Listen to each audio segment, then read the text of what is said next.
Chapter 42. The Legend of Bhrigu.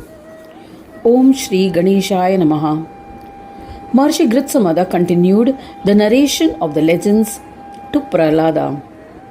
As promised, Marishi Chavana invited Ashwini Kumaras for the Yagna and was eager to offer a share of the sacrificial offerings of the Yagna. But Indra said, "The twin Ashwini Kumaras are the physicians of the Devas. They do not deserve to participate in the Yagna.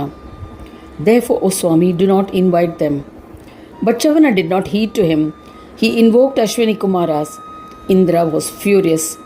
He said sharply to Chavana Muni, "If Ashwini Kumaras come for the Yagna, I shall kill them with my Vajra, the thunderbolt, the celestial weapon of Indra's." But Chavana was your friend. Ashwini Kumaras arrived for the Yagna. When they arrived, Indra aimed his Vajra towards them. But Chavana, with the prowess gained through tapas, froze the hand that held the Vajra.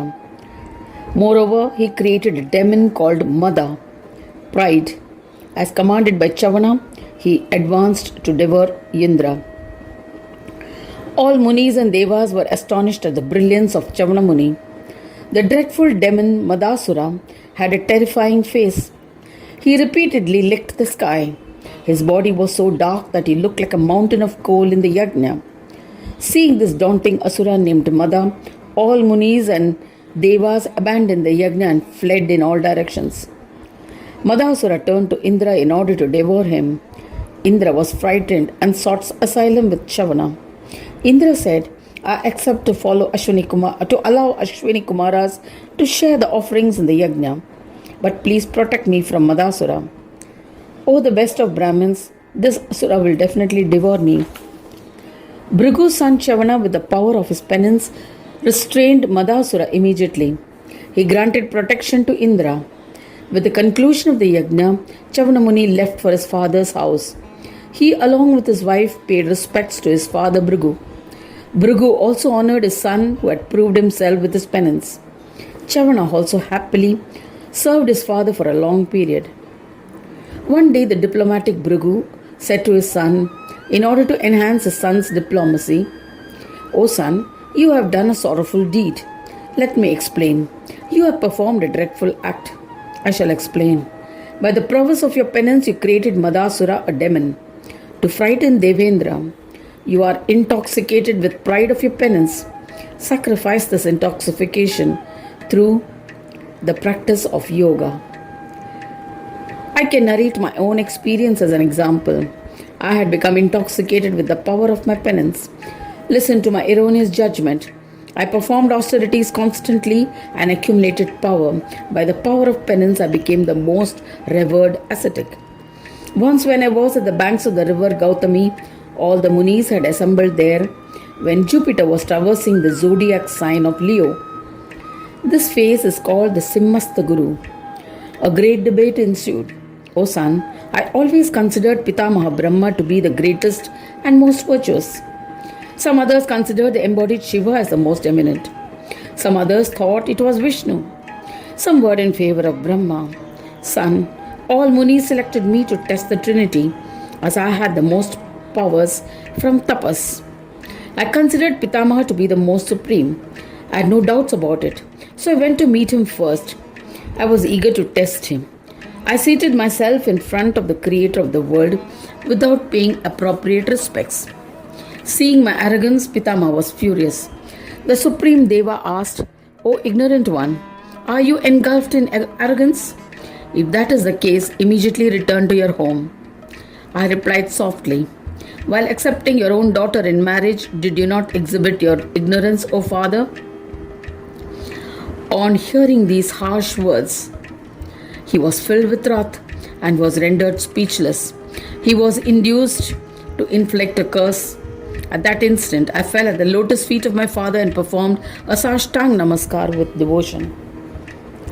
I said to the illustrious one, "O father, please forgive my grave offense. The wise ones have sent me to test you. Please forgive my behavior, O Pitamaha. You are the greatest in every aspect." In this manner, I sang Vidyata's praise in different ways and escaped. I proceeded to Kailash. Noticing my ascetic nature, Shiva, who was bestowed happiness to his devotees, quickly came forward to embrace me.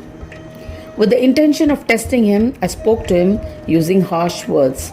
I said, "O Shambhu, O chieftain of Pishachas, O filthy one, you are an outcast. Don't touch me. You wear an inauspicious garland of human skulls and other symbols. Though your name is Shiva, you appear to be Ashiva. I am aware of your outrageous behavior." O son, listening to these words, Sadashiva was so furious that he was about to open his third eye with the intention of burning me to ashes. But before he could do that, I performed a Sashtang Namaskara and started praising him. I said these nasty words to test you. Please forgive me. As he was aware that I am a Brahmin, Shiva restrained his anger. Leaving him in Kailash, I went to Vaikuntha Loka. I saw Vishnu, and Lakshmi was happy. "O son," both of them greeted me by touching my feet. I screamed at him, "O vile one, do not touch me. You had assumed the form of a woman, hence you are impure. O evil-minded one, you abducted my wife. She still lives in your house. Your behavior is censurable." I hurt him by inflicting various insults. "O son," but Vishnu was unmoved. I then kicked him in his chest. Yet he was not raged. Instead, he held my feet and started massaging them. He said, "You have kicked me. Your feet may be hurting." As a token of benevolence towards Brahmins, his chest bears a humiliating permanent imprint of my foot. It is said that the mark of Bhrigu's foot is still visible on Vishnu's chest. Pada Bhrigu means the sage who used his feet to examine the gods. I made a decision and returned to the assembly of Brahmins. After narrating all the events, I announced that among the three deities, Narayana was superior. Where there is forgiveness and good character, there is everything. A forgiving mind can ascend sequentially to attain Brahma. As a consequence, I became an ardent devotee of Vishnu. Once, at the Yagna performed by Daksha, Vishnu was a principal deity. As Shambhu was sidelined and Vishnu was considered as a principal, I happily accepted the position of the chief priest for that Yagna. At that Yagna, Devi Sati immolated herself and Shiva was filled with wrath. Hearing the news of Sati's death, he arrived there along with his Ganas.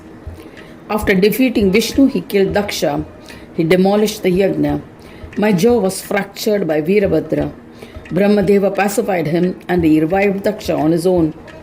He then accepted his share of oblations and completed the Yagna. Later, he replaced my broken jaw with a goat's jaw. But Nandi pronounced a curse on me and I was forced to be born as the son of Varuna.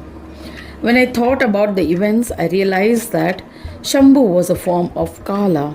I was astonished as I realized that the whole world is subservient to Kala. I introspected that Shiva is Ishvara and there is no one greater than him. Realizing this, I began to sing his bhajans.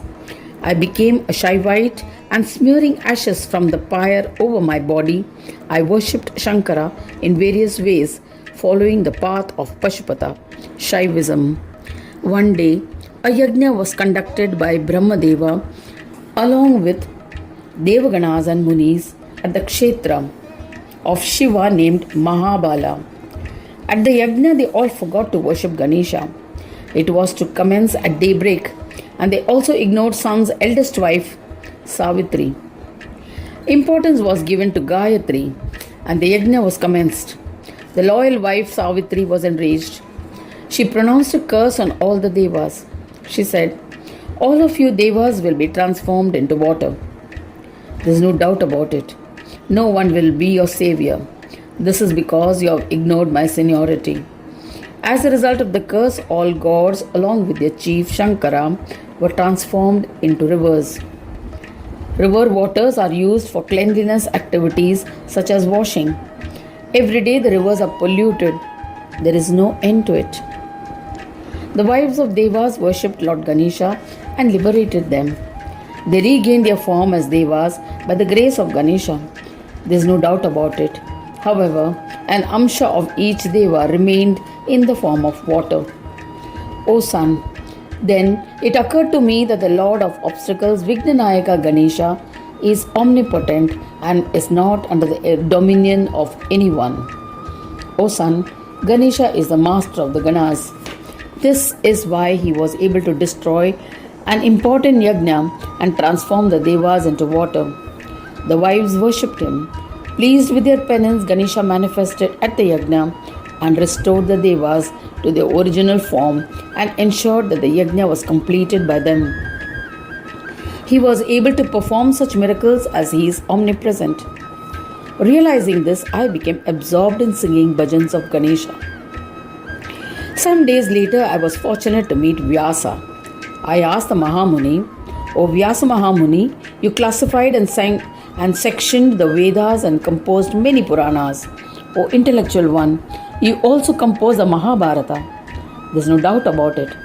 What is the most acknowledged essence of the philosophy of Vedas and Puranas? O merciful one, please explain it to me so that a human can acquire peace." O son, the wise one explained that Ganesha is the supreme and narrated the Puranas of Gananatha. After this, I gave up my ego and other vices and worshipped Ganesha through the path of yoga, and I was rewarded with peace. There's no doubt about it. O son, later I became intoxicated with pride and began to test others. I thought that I was omniscient and capable of being an examiner. Gritsamada continued the narration of the legend to Prahlada. O son, therefore I command you to worship Vignesha. You will attain peace and become a Ganapatya. Intoxication with pride, Mother, is all pervading and exists everywhere. You gave it an embodied form as Madasura. He will definitely create trouble for all. When you meditated with this intoxication of pride, you created Madasura, demon of pride. It is extremely sad. Now worship Ganesha through the path of yoga with devotion. After elucidating about Shanti Yoga, the well-known sage Bhrigu stopped Bhrigu. Bhrigu was omniscient, a Ganapatya and a bestower of Shanti Yoga. O Prahlada, if anyone reads or listens to the legend of Bhrigu, he shall be benefited with all that he desires. There's no doubt about it. Thus ends the chapter 42, titled The Legend of Bhrigu, the second khanda of the Puran Upanishad, Shriman Mudgal Puran, describing the legends of Ekadanta, dedicated to Sri Gajanana. End of chapter 42.